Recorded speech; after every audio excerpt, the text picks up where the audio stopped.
Hey, you're on.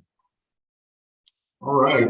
Good morning, everyone. Welcome to the first West Round meeting, February 2nd, 22. First one we've had this year. Hope everyone had a great Christmas and New Year's. Before we get rolling real quick, let's just do a quick roll call. I'll just go ahead and do it if everyone's okay with that. We have a couple new members that we want to introduce today and do some self-introductions after a roll call. And then Jason, we're going to I'll do a quick little open comment. Jason has a comment from a West Salem resident that he would like to share. So with that, quick roll call, Jeff Miller here, Mark May. Here. John Hannam. Here. Yes. New member, Jerry Makai. Present. Hi there. New member, Ashley Morey, is that right? Yes. Here. Okay. Good morning. Samantha Ross. Yay, Samantha's here. Michael Ryan. Michael and Jason Stacks. Present. Got it. I believe Michael has given his resignation. Isn't that correct, Tori? Oh, we lost Tori.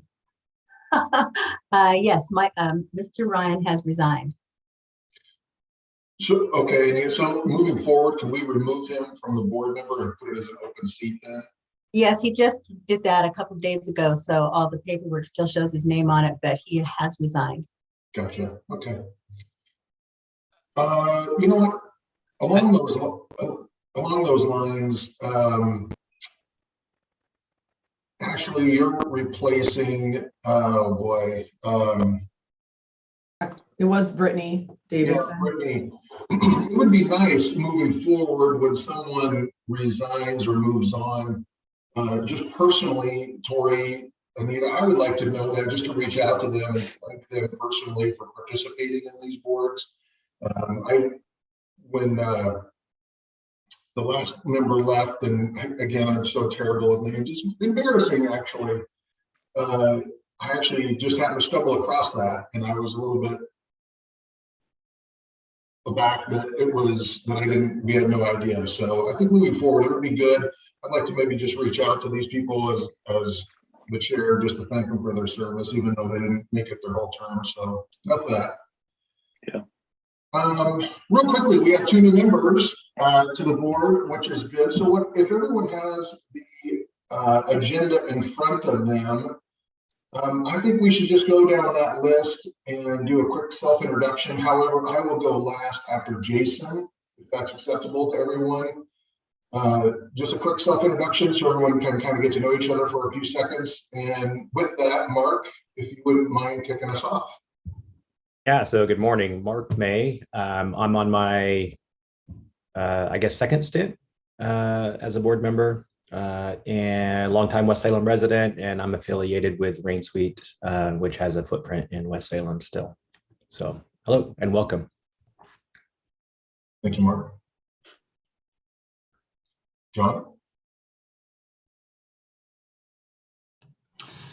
Good morning. Sorry for the long pause. My name is John Hannam. I work for Goodwill Industries. I am the Director of Retail and Marketing for our territory. We have a business operation in West Salem, and once that went up in 2015, I started attending these meetings just as a person of the public, and then eventually have been on the board. So I've been kind of rolling around here for the last 7 years or so. So yeah, it's been good. Thanks, John. Jeremy? Hi there, everyone. My name is Jeremy Makai. Long time, medium time West Salem resident, about 8-10 years. My wife and I own the Ace Hardware in West Salem, soon to be putting up another Ace Hardware in East Salem in about 2 months. Oh, Good stuff. We haven't really gone too public with that yet. I guess it's on the internet now though, so cat's out of the bag. Yeah, we have 2 children. Our kids go to school here. We really love West Salem. So I'm happy to be here, and I hope I can help. awesome. Thank you. Ashley? I've been here at Salem Electric for about just over 8 years now. I just got my 8th year. And I just I'm currently the member services lead over the other MSRs here.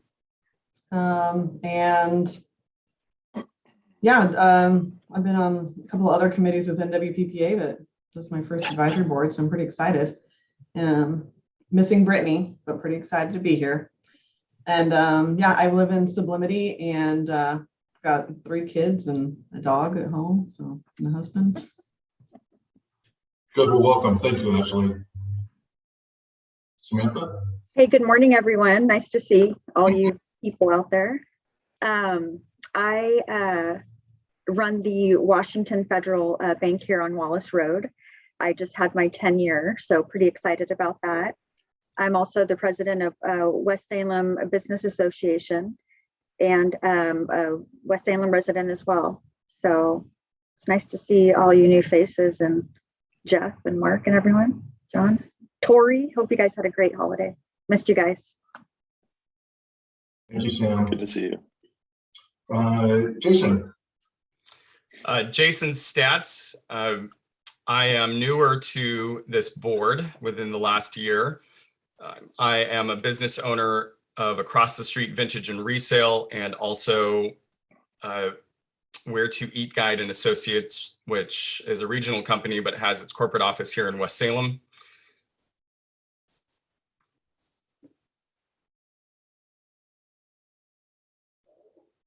Thank you, Jason. Jeff Miller, Jeremy, you and I have met each other several times. Congratulations on the new location. Are you able to disclose where in East Salem? Yeah, so it's going to be on the east side. It's going to be Silverton and Lancaster, literally the next door over from Safeway. Silverton and Lancaster next door. So in that complex. In that complex, correct. Yeah, good for you. Yeah, we're doing the TIs right now, and we should open in probably mid-April. Yeah, good for you guys. That's great. Thank you. So again, Jeff Miller, I am with Coldwell Banker Commercial, do real estate, commercial real estate locally, but also predominantly more investment sales and things of that nature throughout the Western United States. Been on this board like Mark and John for a while now, and I think I'm on my last stint, if I remember correctly, and so I think this next June, or maybe not this June or the next, I think might be my final hurrah with the board. I think I cycle off at that point.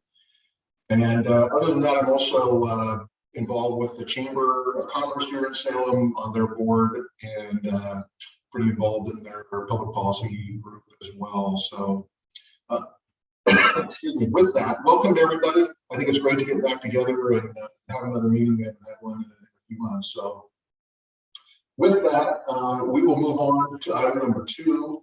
I'm sorry, let me back up for a second. Jason, you were going to do a quick comment from the local residents, so please. Yeah, great. And while I didn't get permission to share this resident's name, I'll keep them confidential, as well as city staff mentioned in an email that was sent to me. And I think it's important for the board to hear this, as well as city staff. And I'll just kind of dive right into the email and give it a little more context. But yes, it was city staff at the city of Salem who let me know that Wednesday, 7:30 a.m., West Salem Redevelopment Advisory Board does meet online, but they do not have the capabilities to make the virtual meeting link available to the public. However, if I email city staff, they can send me the YouTube link. But it would be helpful if the YouTube link were posted to click off the website. The site does not list the meeting dates and times that indeed it is on YouTube, but you can't access it from the city's site. Tori, I'm sorry, I gave you away, Tori. Encouraged me to send him an email with public comment that would be shared during the meeting time. I will let my hopes be known that it would be helpful to the community if a YouTube link from their site was accessible. For the sake of transparency, residents and business owners should be able to hear discussion and decisions made concerning our neighborhood. I have listened to the audio recordings of the meeting found on their website, which at times is difficult to hear, but it is better than nothing. So that's the comment. What I'll follow up with personally, and I kind of I've always kind of felt this way. Accessibility is very important to the residents of West Salem and business owners and anybody who wants to listen in. There was one time where we had a meeting where YouTube live streaming capability was not going to be possible. And at that point, and although I didn't speak up at the time, I felt that the meeting should be immediately adjourned until that capability is possible. Also, in my personal discovery of clicking on the links that are in the agenda, when you click and go to YouTube, there is a link that goes to the City of Salem YouTube channel. However, getting directly to that meeting, so what I see happening is that on each agenda posted by the City of Salem for whatever board or city council meeting, it just goes directly to the general YouTube channel, but not to the preset meeting that will stream live, but has not occurred yet. And so for someone who might not be familiar with YouTube or a savvy user, and even for myself, who I consider myself to be a fairly savvy online navigator, this morning when I clicked on the YouTube link on the posted agenda on the city website, again, I was having a hard time and difficult time identifying this board's meeting. And so for the sake of accessibility to the community, which I believe that the city has a responsibility to, I wanted to raise this matter and comment. Thank you. Thanks, Jason. Tori, Anita, do we need to take an action or anything to do anything? Do we need to have a discussion on this as far as accessibility for public? Anita, you mentioned something earlier, but maybe now's the time to mention it again. I would say for farm protocol, I think Jason makes a good point of making it accessible. I think we have, to his point, the general City of Salem YouTube channel, so I could see getting lost, and I'd have to bring it up to see if we're the one broadcasting right now. So I haven't. I fear losing Zoom or something like that if we're to look at YouTube. So I haven't actually checked that. The meeting is live right now on the Right. on the department. Our department has a separate YouTube channel apart from the basic City of Salem channel. So the link that's on the top of the agenda and the link that will be on top of the minutes goes directly to our channel, and that should be available, and it is running live right now. So I'm not sure if maybe he's going to the city's link instead of the department's link, but we can sure check it out and make sure it's working properly. Yeah, accessibility is an important issue. Jason, thanks for bringing that up, because I was very curious. I just clicked through, and to that point on the agenda, when you click on this agenda on the City of Salem site, when you click on the YouTube, it takes it to the Urban Development YouTube channel, and we're right there. So it's not on the landing page, like you pointed out, like in the landing page of our site, it says it's on YouTube, but you have to open the agenda and go into the agenda and then click the link. So it is a little clunky, but it absolutely takes us right there. If you pull up the agenda, you don't have to search through the whole City of Salem. It's just urban development. That is correct. So once it goes live, we are pinned to the top of the channel. However, if somebody was getting ready in the morning at, it's 7:15, until we actually go live, it's very difficult to find on the City of Salem Urban Development. So maybe there could be just a simple clarification in the written instructions on the meeting agenda, so that maybe just something simple like, at the time of the meeting, when it goes live, it should be pinned to the top of the YouTube channel, so you don't have to search to find it. You just need to go to that a good idea. link. I don't know, just maybe be something, because when I looked at it, it was before the meeting started, and it just kind of took me to a bunch of General previous page. videos and stuff. Yeah, it just took me to the channel. So Yeah, that's a good point. We could probably do something too where you, like you mentioned, where you see the link. So if they wanted to look at specific, I don't know, I'd have to see. We'll see what we can do as far as making like links accessible if they want to see a particular video for West Rev or North Gateway or something else. We'll see what we can do about it. It's a good point. thanks everybody. Thanks, Tori. All right. Samantha, you are muted. Did you have anything to say? No? Okay. Okay. All right, moving down the agenda. Item number 2, approval and addition and deletion of the agenda. Has everyone had an opportunity to look over the agenda? And if so, is there a motion to approve? Also move to approve the agenda. Is there a second? Second. Jeremy, second. Thank you. Any further discussion of it? Not likely. All in favor, please say aye. Aye. Raise your hand. Aye. Aye. Any opposed? All right, motion passes. Moving on. Item number 3 is approval of the minutes. It's been a couple months, so if there has been an opportunity for someone to have reviewed the minutes from, I think it was what, December or November? December. If there's a motion to approve, that would be great. So moved. Thank you, Mark. I'll second. I watched it last night. Good for you, fresh on the mind then. Good.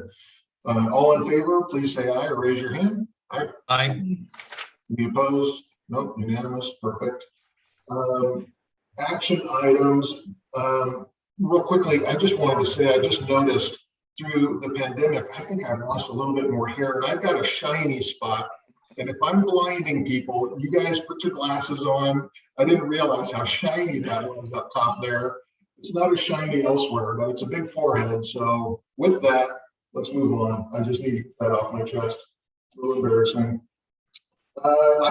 Action items number 4, recommend approval of West End, excuse me, renewal area budget fiscal year.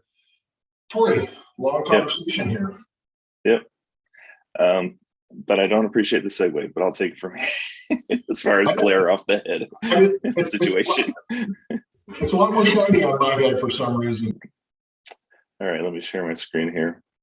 So I'm going to kick it off, and then as I go through, I'll switch over to Michael, who's our finance person. If you remember, we've had Callie and Renee in the past, and so he'll be speaking specifically to the budget.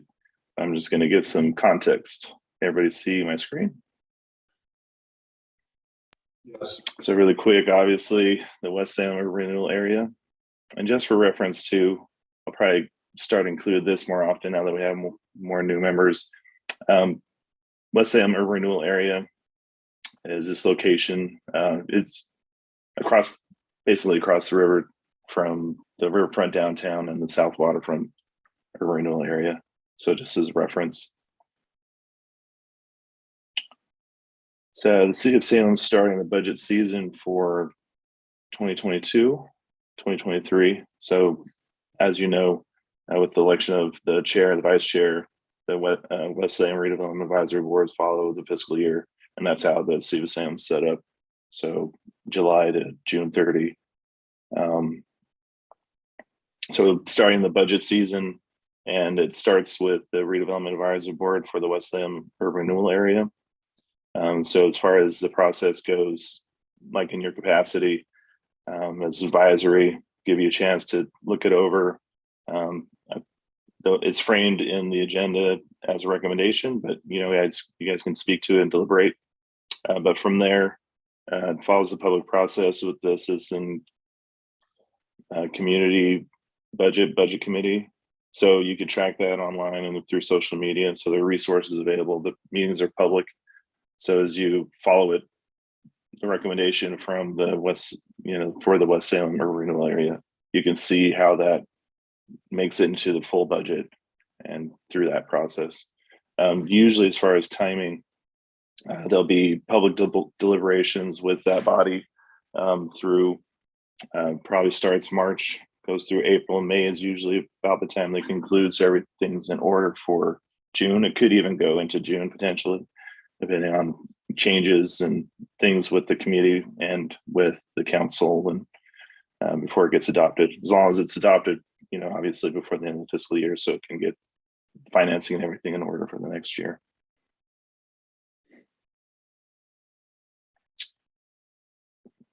So the suggested budget items every year follow the urban renewal plan. So that's on our website. It's also included in our new member electronic booklet.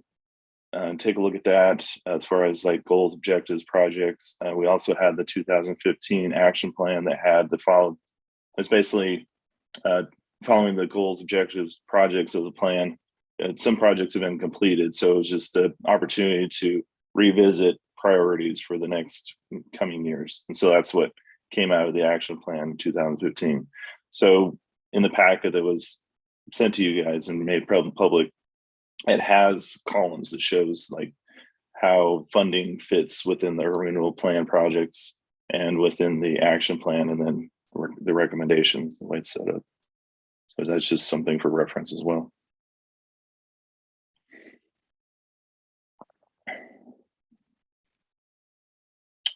There was discussion in the previous meeting, December. Let's see if I can move this over. On the intercrossing of 2nd Street and Wallace Road.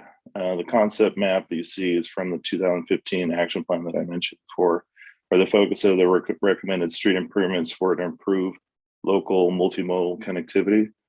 The extension of 2nd Street under Wallace routes to Marine Drive northwest to facilitate east-west, north-south movement. So that's this, the green dash that goes under Wallace and around.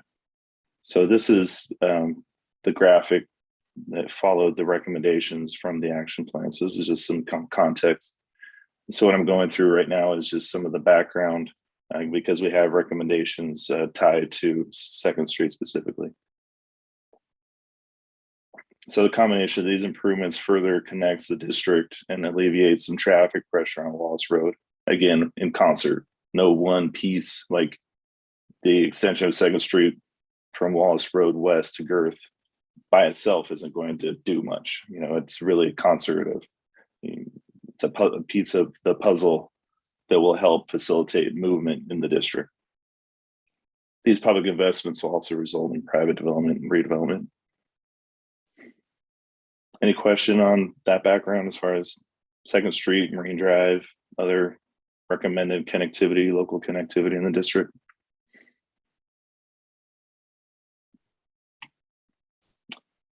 Tori, could you just highlight for new members back on that previous slide, Sure. What is included in the recommended budget? The section there? So I'm going to get to that point. I'm just getting the context. So in the last meeting, there was discussion on the 3rd bridge and 2nd Street going under Wallace and why 2nd Street is still important. So this is some of that context. So I'll get to, what specifically is being funded. It has been, set aside for funding since 2018. Mark, you unmuted. Were you going to make a comment or say anything?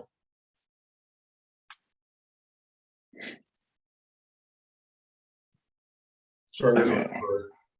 Yeah, so we followed up with the action plan recommendations into a feasibility study. So this extension of 2nd Street follows what used to be the Union Railroad. It was dedicated to the city of Salem. So it controls that right of way.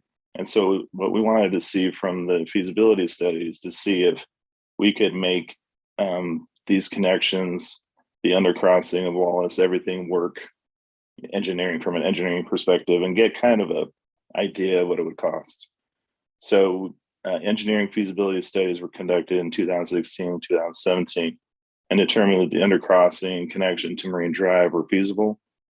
It was estimated to cost around $36 million, so it's a lot.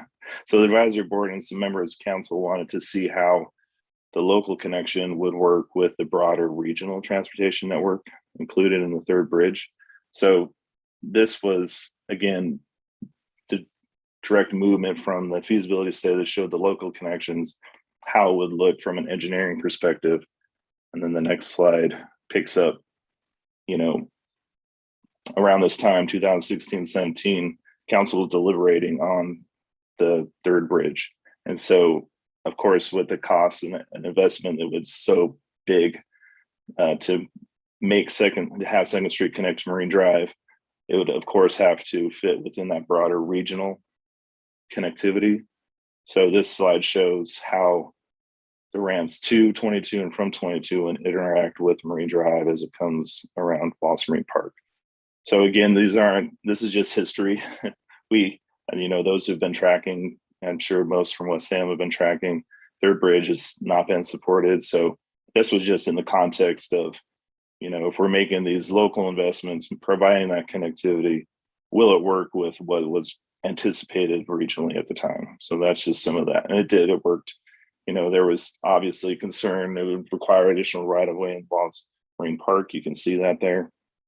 So that's where it would start to shift from what, it's city property, but it's a community park. So that was definitely an issue at the time when we were looking at it conceptually. But as far as Second Street around to Marine Drive, for the most part, is within the right-of-way that was already existing.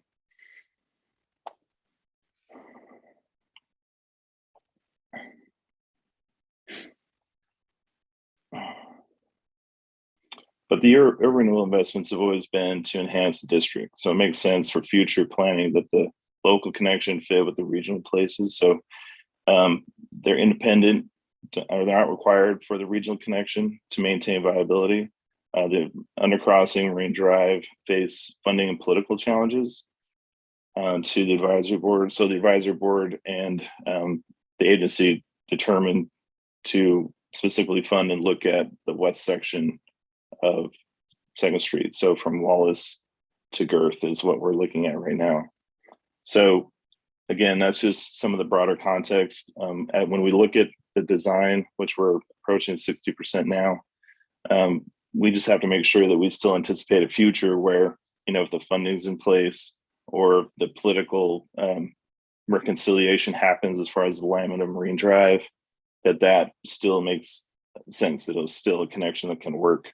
So even though right now when we're looking at it, it doesn't, we're basically planning for the near term. So we're going to include street elements, lighting, plants, stormwater. We have to make it work in the interim while it's, a functioning street.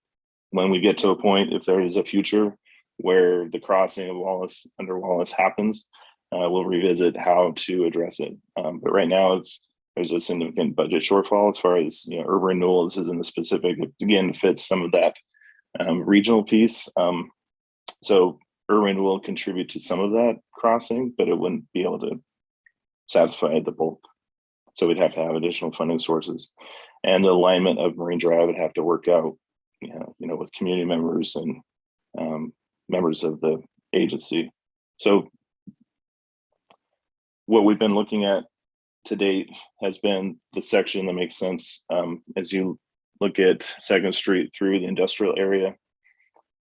There isn't a street there. So the investment in design and construction of that alleviates redevelopment pressure, encourages property owners in that part of the improvement to reconsider the use of the property. We already have a lot of those conversations now as we meet with the property owners that are abutted to that street. A lot of things are hopefully going to move as we move forward from design to construction in that section. So again, in the last meeting, we did talk about it a little bit, but there were requests to have the broader context revisited.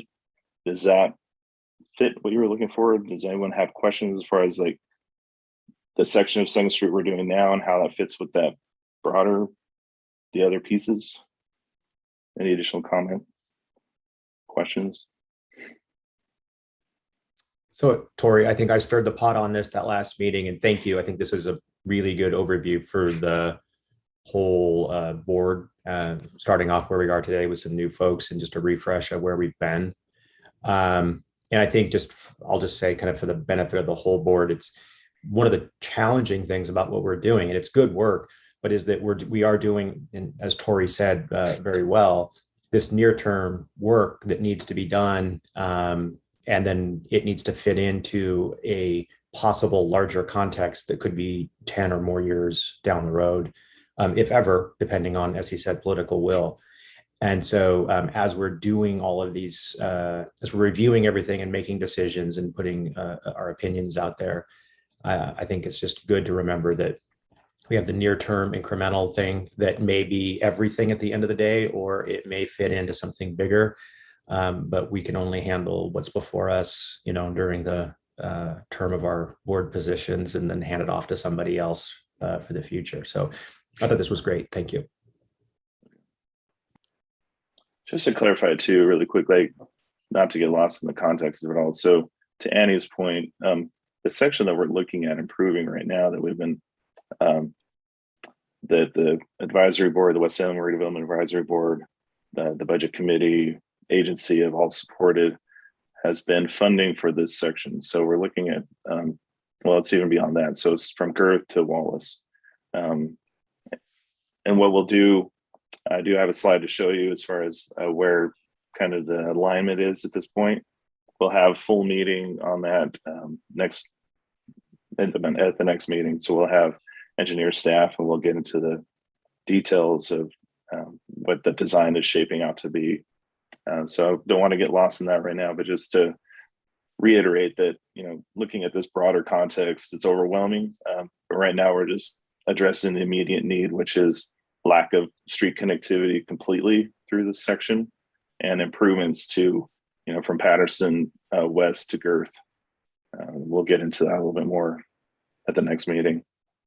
I will show you briefly. So this is what basically just beyond the 30% alignment looks like for the design elements from Girth to Wallace. It's showing parallel parking. It's a local street, it's 2 lanes. So it'll be a local street, and we'll get into the specifics. So it doesn't require like a dedicated bike lane or anything like that. It's not anticipated to carry a lot of traffic, just enough to provide detached sidewalks and slower speed limit to accommodate bikes in the travel lanes. Parallel parking on both sides, 2 lanes of traffic. Probably, I'm not sure what this speed. We could have traffic engineers speak to it. There's a lot of, as you get from Patterson west, a lot of residential. So it's really important, while we're providing a connection, to also respect the calming. So you see at intersections, bulb outs that would, allow pedestrians to cross at intersections easier, similar to Edgewater in downtown. It also serves as traffic calming. In particular, concern is as you get through these, there's some multifamily and single family residential through there. So want to do what we can to enhance those areas as well, while providing that connection to the east to Wallace. But we'll get into that specifically. So we have this design shows around about 30% design. We should be at 60% by the end of February. We'll have an open house, public open house on the 17th. So as far as this group is concerned, you're welcome to attend, but just keep in mind that the more members that attend, the more likely you can have a quorum. So just, if you don't mind keeping that in mind, and if you do see each other online, well, it'd be a virtual open house. So if the chat's functioning, try not to chat with like 4 or 5 members in a row. Essentially having a public meeting. So that's just something to keep in mind. But we'll be sending out notices and social media posts that open houses will be available. So just to clarify, it's virtual. Wish that we were at a point with COVID that we could start having it in public, because something like this really helps to be in public. But yeah, it'll be a virtual open house on the 17th. And then we'll have a broader discussion with this group at the March meeting.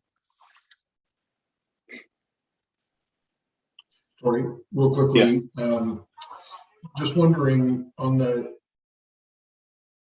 to me, it seems a little backwards that there would be an open house. My thought being is people that are on this board are going to be asked about this. And if people go to an open house, then they call me or Mark or Jeremy or anybody. And we're not sure. It just seems to me, a little backwards. And if I'm the only one, then I'll just shut up. But I'm curious what the thought is, as opposed to having this board be really updated and know what's going on. Or if this is it, then great. I'm not really following the timeline there. Just a comment. You don't even need to say anything.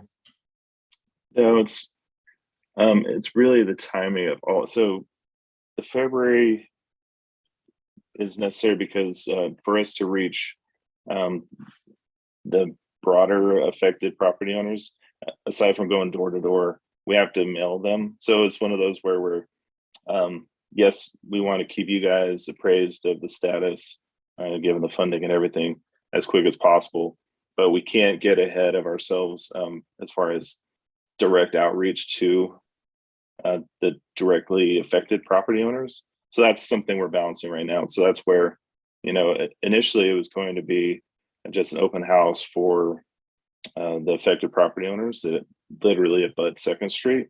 But that was just too challenging to pull off in and of itself. So we just opened it up to the broader public. So it'll be the first time, some of these people will be hearing about it for themselves.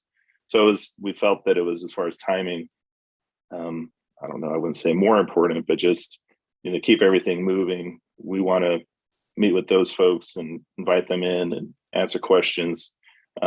Again, it will be, the design is not that much further from what you see now. We will be approaching 6% by the end of February, but we'll be at mid-February. So there'll be, we'll have like the ornamental street light fixtures. We'll be able to share that, what holdouts would look like. Some of the other kind of, parking and vegetation and streetscape elements. You'll get more of that detail. But as far as alignment, outside of the property owners that we've already talked to, you guys are the first to see like this, the way it's aligned right now. And I'm happy, this is now part of the public record. I'll send it out so you guys can take a look at it, and I can send what I have as far as like what these details look like now. But I get the point. We're trying to balance both getting public involvement as well as making sure that the affected property owners have a chance to weigh in. So Jeff, I thought your point is good. But then I just kind of honestly also thought, we're not traffic engineers. I think our awareness of the project really relates back to the action plan that Tori presented earlier from 2015 and the continuity of the greater project. And I think anything that we would need to speak to as board members is really based on the multi-year arc of what's going on, as opposed to how many parking spaces there might be. That's not our, you know what I mean? I don't know if I'm misinterpreting where you're going, but personally, it's like, hey, I know why we're doing the big picture, but the specifics of engineering or anything that might develop between now and the end of February on the drawings just isn't something that, I'm going to speak to, even if I did know. It's not my job, it's out of my league. Yep, copy. And this isn't directed at Jeff. I think that's another important thing to just from history, now that I've been on the board a while. That is our role, right? We have this multi-year sort of big picture advisory role, and then the city staff and the engineers and all the people who really know what they're doing, do all the details. And in previous years' meetings, the boards tried to do the city engineer's job for them. And that's just not our role here. And that's never been Jeff, just for the record. Yeah, I think it's a really good point, and I like keeping you guys appraised as early as possible, and so that's why I'll send out what I have to share if you want to look at it. It's just really a balancing of engaging the broader public, property owners. We'll have a full meeting on this topic again in March. It was hard to do it all in February given the focus on the budget piece. So anyway, Tori, we'll have more. Uh,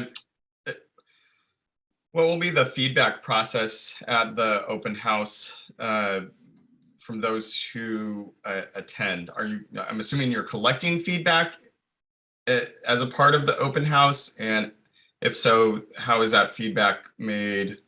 Will it be sent to this board, or is it just kind of watch the recording of the open house? Yeah, so it'll be to the public. We'll have it probably recorded on YouTube, similar to this. So we'll probably, whatever, what I'll do is try and summarize. I'll direct you guys to the meeting if you want to look at what was discussed and some of the points that were made by the public. But I'll do what I can too to summarize some, if they have ideas or concerns, summarize that information and direct it to that.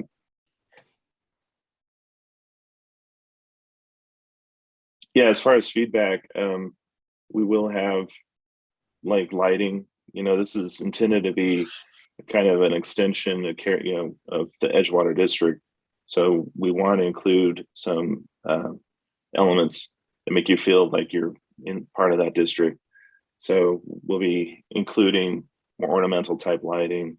So we want to get a sense of how the public feels about the lighting and banners, so the lighting will be able to have like connections. So if there's like Second Street, there's been discussion of, what if Thursday market were to expand into say like a festival, like an evening thing, being able to connect to the street lights for lighting, shutting out section of the street for that purpose. How will that be accommodated? And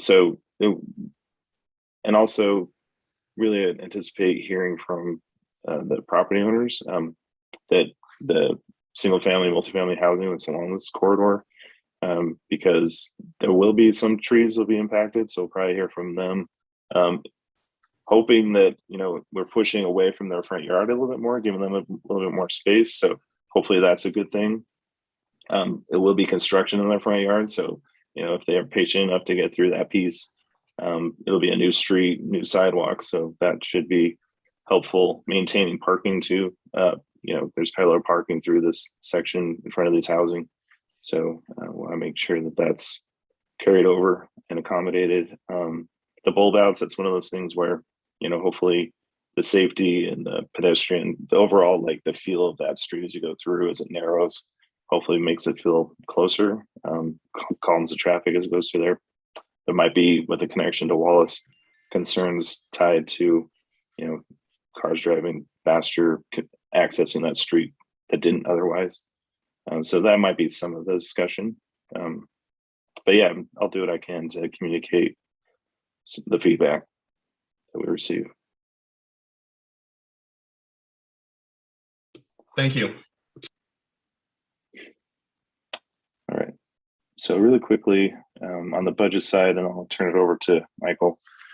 So the way we have it set up is with design's roughly $930,000. The full project cost is estimated within design included to be 8.6 to 8.8 million. So far, we've saved 6 million. So what's being recommended in this budget is 2 million. So it'll be at the 8 million mark. So it'll be that much closer to that full. When I've reported on this in the past, it's been 8.6 million. So we bumped it up slightly given the environment that we're in right now, as far as like project costs. Public Works is having or suggesting we incorporate a 3% inflation just to anticipate, if that continues as we move toward construction, ensuring that we have the budget set aside for that. So that's where that range of 8.6 to 8.8 million comes from. So, and then on the grant side, I can speak to the grants that have been issued to date. I have that included in the packet. We had anticipated 3 big projects in the last year, but only one materialized. So we have a carryover of 900,000. So there's not a new, we're not recommending additional allocation for the grant program. We'll just carry over the anticipated 900,000. We do have a lot of projects pending So having that those funds available will be critical as we, there are projects that are tying the design and construction of Second Street. So if that starts to happen, we want to be in a place where that's, we have the grant funding to help with those projects. As far as project that was completed, you probably have seen the office building, multi-story, I think it's like 2 or 3 story office building off of Patterson. That was one of the grant funded projects of the last fiscal year. So that's a pretty neat addition to the district. And then we've had— It looks really nice. Yeah, it's a nice new building. Yeah, I'm eager to see what additional tenants they put in there. Yeah, exactly. Yeah. That close to Chicha, they'll be eating a lot of Chicha over there. And then we had budgeted 200,000 that we haven't utilized for smaller opportunity projects. So we're just recommending a carryover of that 200,000. So what's new in this is just the addition of the 2 million for that savings for the Second Street design and construction. Michael will get into the specifics of the budget, so probably should save your questions for me for now, and I'll transition over to him and he can get into the specifics from there.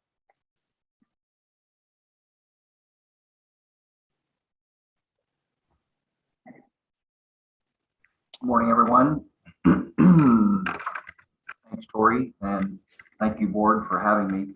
I moved to the city 10 months ago, almost to the day, and from Philadelphia to take this job, and took up residence in West Salem, actually, on 8th Street between Girth and Rosemont. I take the bus every day here and walk to the CrossFit gym there on Patterson, and just I walk to the Safeway to get my groceries. So West Salem is home for me. So I am not used to using Zoom, so give me just a moment to share a screen. If I can figure out where it is. I had to, there it is.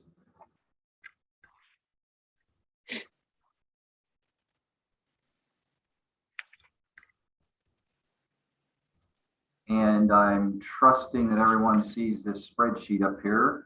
Yep. Let's see. Okay, terrific. Is it large enough? Yes, Dave. Okay, great. Thanks. So whenever I'm doing budgets, the first thing I do is encourage everyone to come down to the bottom right-hand corner, right? Because as long as that number there is in black and not in red, then typically that means a positive thing. And so that's what we discover here. The projected out to 25, you're still in the black. The other thing that I want to, as a kind of a policy matter to bring to the board's attention, is this max indebtedness here. And I have come to understand that there's new board members. When a URA, an urban renewal area, is created, there is a plan that gets adopted, and that plan specifies the maximum indebtedness that the URA is able to incur. And that's the, that's kind of the number that you have to work with throughout the life of the plan. And when you reach that, then you end up closing things up and closing up your plan. So you can see here that this is where you're sitting. This is proposed at the end of fiscal year 23, and then 24 and 25. So you're gradually using up your maximum indebtedness. So there's 2 major funds that operate with all the URAs. The first is the debt fund 220, and that's where we take in the tax increment collections from the improvements that get made. So that new building that just went in front of my gym that everybody was talking about, and I see it has a tenant, Edward Jones, in it right now. When that building was built and when it gets assessed, then the added improvements, the added value, and the tax collection that comes from that gets put into this debt fund. And the reason that's important is because that's what allows us to do a short-term borrowing every year in February that moves money from the debt fund down to the construction fund, which is where you all get to have fun spending money. And the construction fund has to maintain a positive balance throughout all these projects, of course. And you can see here that we have our beginning resources, our beginning fund balance for fiscal year 23. We're projecting at a little over 7 million, bringing in another 2 million or so, a little bit of interest, which will leave you about 9 million to spend. Then down here, we have our expenditures for the different projects, and Tori just went through all of those. And so we're looking at an expense of about 6.3 million, which will leave you an ending fund balance to begin fiscal year 24 of about 3 million. Now there's this is a pretty easy budget, but there are 32 of these in this department that I'm responsible for, and this was kind of my first one. So if you see an error, I will both apologize for it in advance and welcome you pointing it out, because I'm certain that I will make more than one before this is over with. So does anyone have any questions I could answer? Or any questions, whether I can answer them or not is another question, right?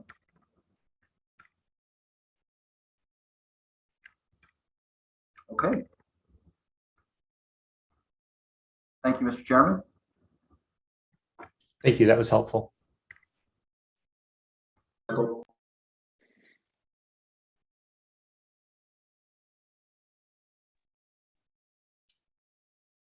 Tori, are we done? Are we at the end of that portion? Yeah, I think so. So now it's, so we do need a recommendation. So as far as timing, the budget office needs the various boards and commissions tied to a budget to have everything situated by the end of the month. So you're the chair, appreciate, if you could invite action on the budget, that'd be great. I framed it in the agenda if you need it for reference, but if you want to frame it differently, by all means. Mark, go ahead. Oh no, I mean it's I'm your looking at meeting, what so he I wrote. just put it in there. So if you want to, oh, you said Mark. Sorry. Yep. Just heard you. I think this would address it. I move that we accept the budget as presented. Real quick, I have a question. So right now we have 2 million allocated for this project for 2nd Street. We right now we have a shortfall of 0.8, right? We had additional resources in there. If we were going to bump our 2 million up to 3 million, would that impact the project at all? The time frame of it, would we be able to start construction on it sooner? Yeah, so we're pretty much on schedule. Yeah, I appreciate that. I think it's, we do have the funding if we had to tap into it, but right now we anticipate going through the year in design. We're trying to get everything situated, go out to bid in the winter of this coming year so that we're ready to construct in 2023. So everything, I don't think anything can go any faster. So I think we're in line to have everything as far as prioritized for the budget. Yeah, I think especially, we'll just, if we don't set aside this year, we'll have, that additional 800,000 next year will be totally funded and be able to do the whole project. So I think that we're good for design and construction. One more question. If we did put in the 0.8 this year, would that save it from being a 1 million next year? So it would reduce the carryover. Michael, if you don't mind jumping in. So, I think it shows that we have, what was it, $3 million difference? So it just reduced that amount. It would fully fund it. So it's something you could make a recommendation for. We just have to adjust the numbers. But the budget is there to be able to do it.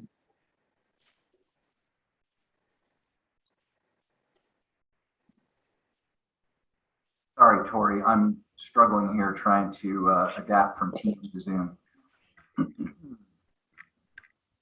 So we're talking here with the, where were we talking here?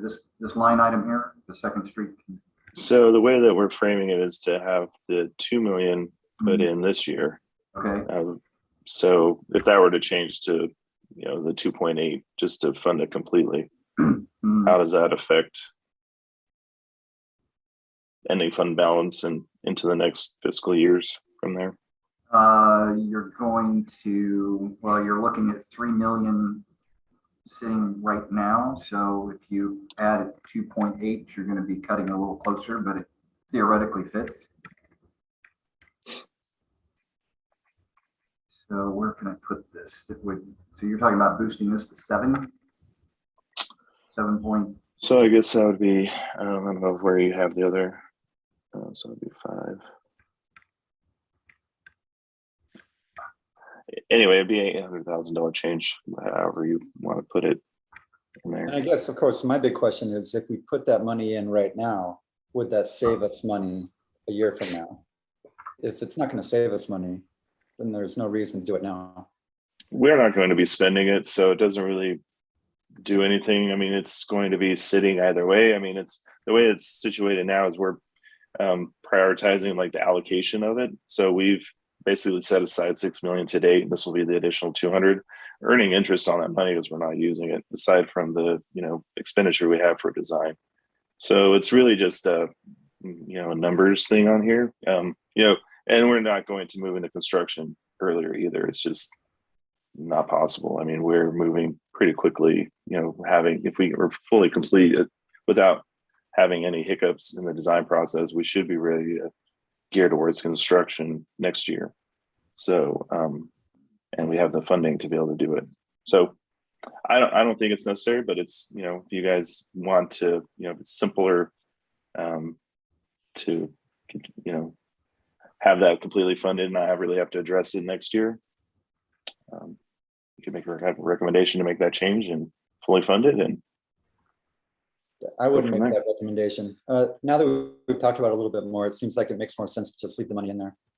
At the very least, we'd be making interest off it. By using the money now, it's not really saving us the money, but it's a good idea to look into.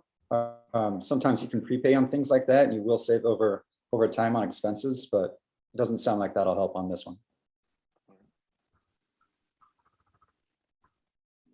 Well, with that said, there was a motion to accept the budget the way it was presented by Mark.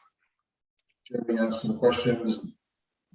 Are you looking to change the motion, Jeremy, or are you acquiescing? And I'm good with the motion how it stands. okay, so we have a motion by Mark. We need a second.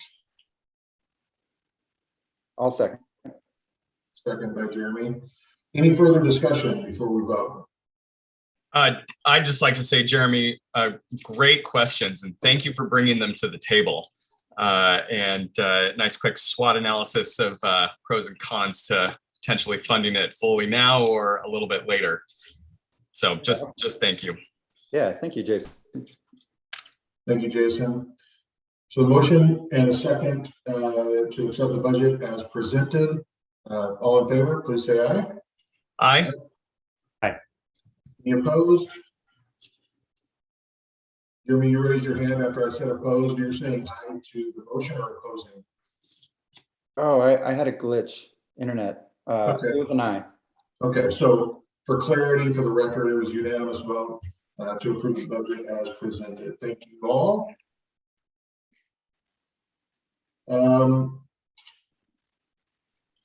So moving on to action item number 5, or not action item, point number 5, special information reports, 2022 calendar year outlook. Tori, we have you down as having additional conversation there. Oh yeah, I included this in in the packet, but I'll just put it on the screen too. It's easier to see it there. So I'll zoom in.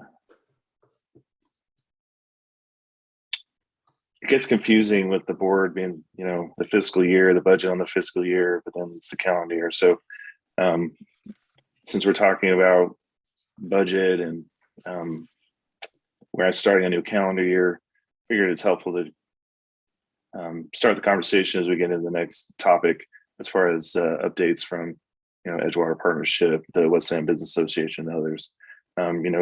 This way we can have like a broader conversation on what to plan for as far as meeting topics in this calendar year. So on this, I listed the dates for the upcoming meetings. Typically cancel around July, so that's just something to consider. As we get closer, we'll talk about it. And if you guys want to keep the meeting, we can keep it. But the June meeting would be the time to take action on that if you wanted to cancel. Again, as far as reference, as we get into the meetings, the urban renewal plan, the bylaws, and the action plan for reference. And then the action items. So what was anticipated, as we did today with the budget, and then August we'll have the chair and vice chair elections. And then we've been talking about smaller opportunity projects. So that's something that could happen anywhere in the calendar year, as we get closer. So, and then as far as updates, February to today being the budget and the calendar year. So in March, we'll have a focus on 2nd Street design. So you'll get the in-depth details of the status of, roughly 60% completion, design completion. And then in April, there's, if you've been tracking it, most likely, Jeff, you have, with the chamber, community improvement bonds being talked about at the city council, city mayor's office level. So that's just something, we could be nice to have someone come in and speak to that. Anticipated that in April. May, we've talked about this Urban Land Institute technical advisory panel. So we'll bring that in for that discussion. And then in June, Riverfront Downtown, North Gateway urban renewal projects. I think it's good to see what other advisory boards and other projects members are working on in other urban renewal areas in the city. And then we've had in the past the Polk County Commissioner update. So if you guys want to have that, I put that in there for August. Anyway, you can see the rest. If you guys have suggestions on meeting topics you want to see on the agenda, mention them to Jeff and we can talk about it. I'll include it on here and we can talk about it too in the meetings. Any member has, when Jeff presents the meeting agenda, there's a motion to change and it's seconded and adopted, you could amend the agenda anytime. But these are just some topics to anticipate. If you have something you'd like to have included, let me know. Thank you for the roadmap.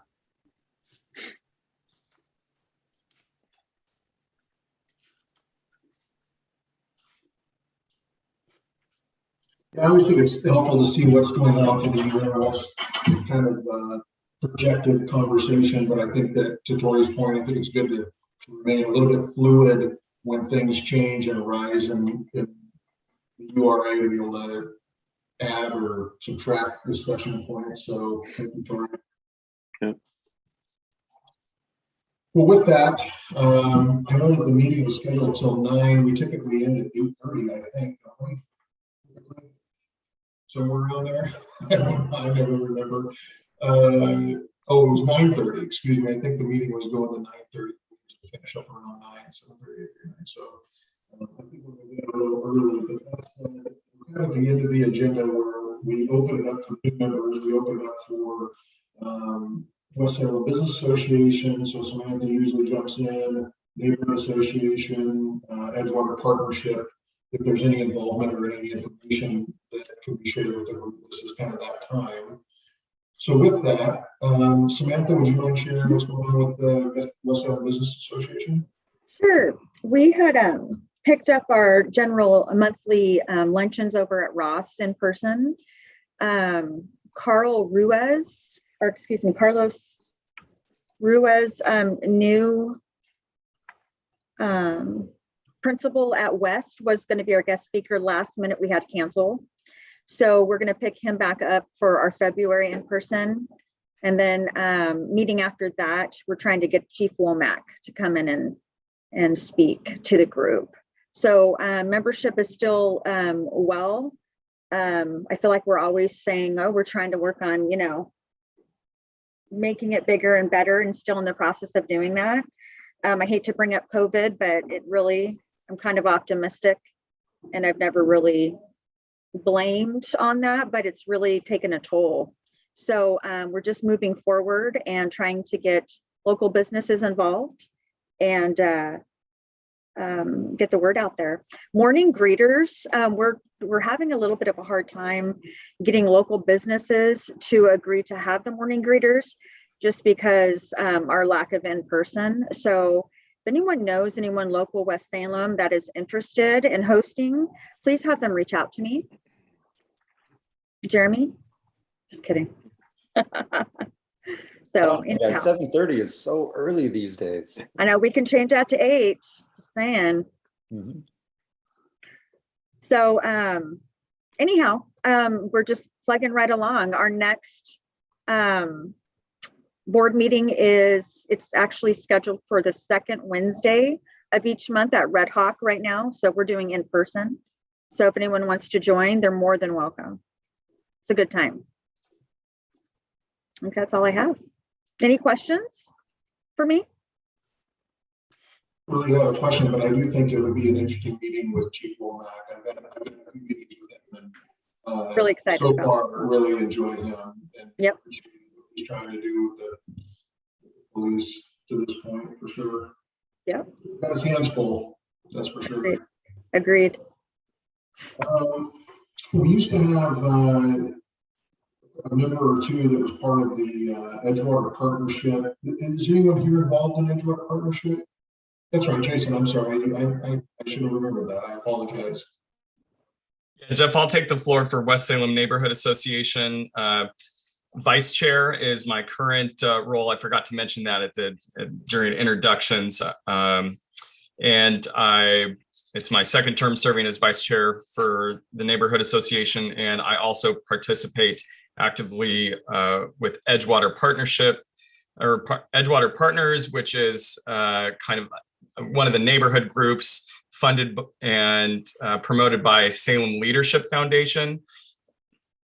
So as far as Edgewater Partners, it's open to anybody in the community.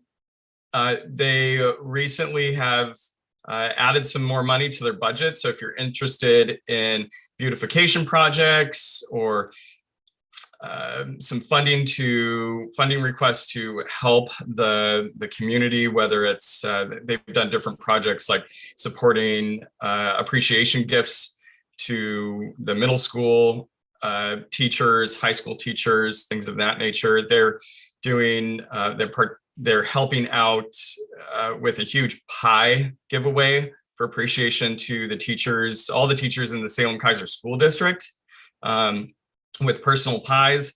That's a big project that they are, I don't know that they're leading it, but they are assisting with the delivery and trying to get volunteers for that. They generally meet the fourth, their big meeting is the fourth Thursday of every month at 12:30 p.m. I have also brought to the leadership there that sometimes that conflicts with West Salem Business Association's scheduled events. And so I have encouraged the two co-chairs and Salem Leadership Foundation to reach out to the Business Association to see if there could be some kind of give in the future so that members of the business community and residential neighborhoods could attend both if they want to. Hey, Jason, just a quick note. Someone did reach out to me and we're going to be bringing that up in our next board meeting. Wonderful, wonderful. Because I would like to participate in both. That would be great. And awesome. Also to your note of morning greeters, let's connect. I think across the street might be interested in that. Okay, as to the West Salem Neighborhood Association, some things that I know are still currently on their agenda, which I'd like to bring up, is that how can this board help get the Marine Drive to a completion? West Salem Neighborhood Association would like to see that off their agenda and that project completed. So anything, and I'd be curious to know how this board can help with that as well, and continue to kind of poke the bear, as Steve Anderson, land use chair, might say from time to time. And also, a topic of discussion that has been on the association's agenda for the last couple of years now is disaster preparedness.